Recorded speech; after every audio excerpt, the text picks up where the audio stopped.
এরে বাবুরে, আমেরিকা এয়ারপোর্টে একটা অদ্ভুত ঘটনা ঘটেছে। এই যে স্ক্রিনে যে মহিলাকে দেখতে পাচ্ছেন, এই মহিলা আমেরিকার একটা এয়ারপোর্টে ইমিগ্রেশন পুলিশ তাকে আটকাইছে। আটকানোর পরে তাকে জিজ্ঞাসা করা হয়েছে যে আপনি কোন দেশ থেকে এসেছেন।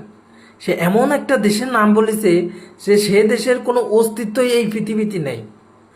টরেঞ্জো একটা দেশের নাম সে বলেছে, তার পাসপোর্টটাও দেখেছে আসলেই টরেঞ্জোর পাসপোর্ট। অন্য অন্য দেশেও সে ভ্রমণ করেছে, সেখানেও তার সিল মারা রয়েছে। অথচ যেসব দেশে ভ্রমণ করেছে সেই সব দেশগুলো এই পৃথিবীর মানচিত্রের মধ্যে নাই।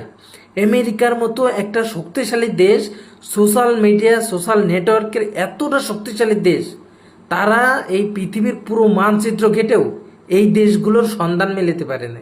কি একটা অদ্ভুত ঘটনা। কেউ কেউ বলতেছে যে এই মহিলা নাকি ভিন গ্রহ থেকে এসেছে, ভিন্ন কোনো পৃথিবী থেকে আমাদের পৃথিবীতে চলে এসেছে। কতটা সত্য আসলে বিষয়টা জানা হচ্ছে না। মানে আমেরিকার, চিন্তা করছেন একবার, আমেরিকার ইমিগ্রেশন পুলিশও সেই দেশের কোনো অস্তিত্ব খুঁজে পায় নাই।